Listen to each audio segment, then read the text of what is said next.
ஆனால் praise the Lord சொல்லக்கூடிய குருக்கள் யாரையும் பார்த்தீர்கள் என்றால் அவர்களை எப்படி பார்க்க வேண்டும் என்றால் நரகளை புசிக்க சொல்லும் குருக்கள் என்று பார்க்க வேண்டும்.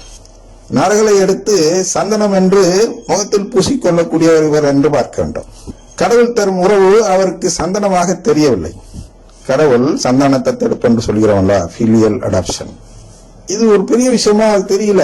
எது பெரிய விஷயம்னா, ஏன் அது பெரிய விஷயம் ஏற்கனவே பார்த்திருக்கிறோம் இல்லவா, CCC 460.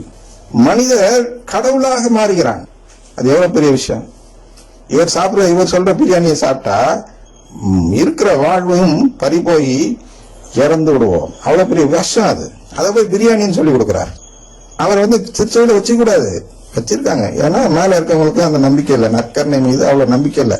ஒருவேளை இருப்பாரோ, ஒருவேளை இந்த பிரியாணி குரு சொல்ற சரியா இருக்குமோ, ஒரு இரண்டு விதமான ஒரு நிலைப்பாடு. ஆனால் தெளிவாக நீதான் வெளில போ, நீ பிரியாணின்னு சொல்லிட்டதுனால வெளில போன்னு சொல்ல முடியல. பெர்க்மான்ஸை மட்டும் வெளியில அனுப்புறாங்க. ஏன்னா அவர் தான் தெளிவா சொல்லிடுறார், நற்கருணை ஒரு அப்பம்.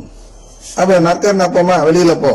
ஆனா அதை விட மோசமான செயல் எதுன்னா, பிரேஸ் தி லார்ட் என்று சொல்லும் வார்த்தையை பிரியாணி என்று சொல்லிக் கொடுப்பது.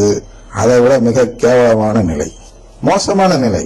அப்ப பெர்க்மான்ஸை வெளியில அனுப்புனா இது மாதிரி ஆட்களை தான் முதல்ல வெளியே அனுப்பணும். இவர்களுக்கு தைரியம் இல்லை. ஏன் தைரியம் இல்லை? நம்பிக்கையின் குறைபாடு. போதுமான அளவு அவர்கள் நற்கருணை ஆண்டவரையும் நம்பவில்லை, திருச்சபையையும் நம்பவில்லை. ஏன்னா 2ஆம் அத்தியாயத்துல ஒரு வார்த்தை கொண்டு வந்துட்டாங்க, திருச்சபை இல்லாமலும் மீட்பு கிடைக்கலாம் என்று சொல்லுங்கள், திருச்சபை மட்டுமே மீட்பு என்று சொல்லாதீர்கள். எதுக்காக சொன்னாங்க? ஒரு ஒன்றிப்புக்காக சொன்னார்கள். அவர்களை புண்படுத்த வேண்டாம் என்று சொன்னார்கள் இல்லைய.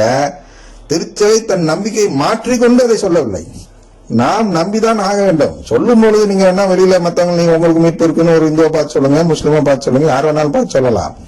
ஆனால் ஒரு கத்தோலிக்கர் எப்படி இருக்க வேண்டும் என்றால் மனதிற்குள் நற்கருணையை நம்பிதான் இருக்க வேண்டும், திருச்சபையை மட்டுமே நம்ப வேண்டும்.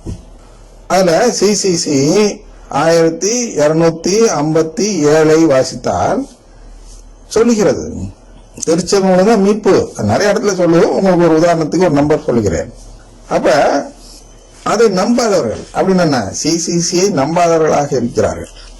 அதனால் இது போன்ற குருக்களை எக்ஸ்கம்யூனிகேஷன் என்று சொல்லுவோம் அல்லவா, அந்த செயல் செய்யாமல், வெளியேற்றும் செயல் செய்யாமல் அவர்களுக்கு பிரசங்கம் வைக்கும் வாய்ப்பு கொடுக்கிறார்கள், அவர்களுக்கு பங்கு கொடுக்கிறார்கள்.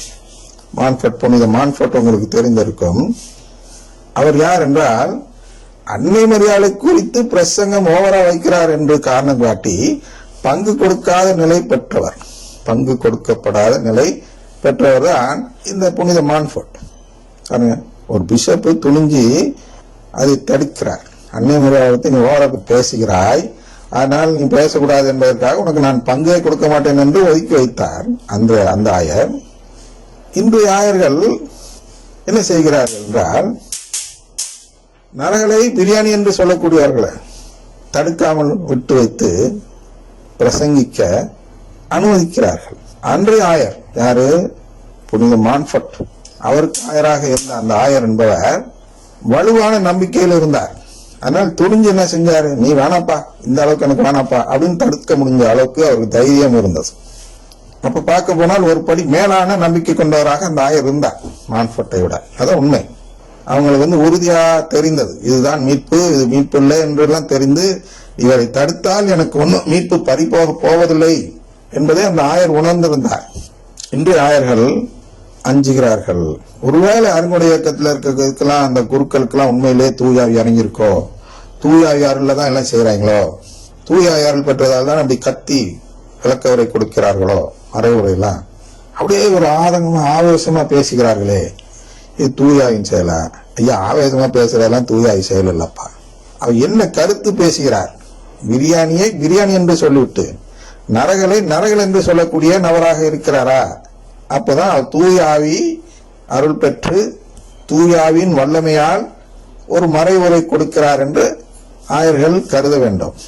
ஆனால் இவர்கள் ஆவேசமா பேசுறதை பார்த்துட்டு ஐயோ தூயாவிட்டா இருக்கு, நம்ம இவனை போய் சீண்ட வேண்டாம் என்று ஒதுங்கிக் கொள்கிறார்கள். அதான் உண்மை. அதனால் இந்த அருங்குடை இயக்கத்தினர்கள் இந்த பரிசேயர்கள் போன்றோம்.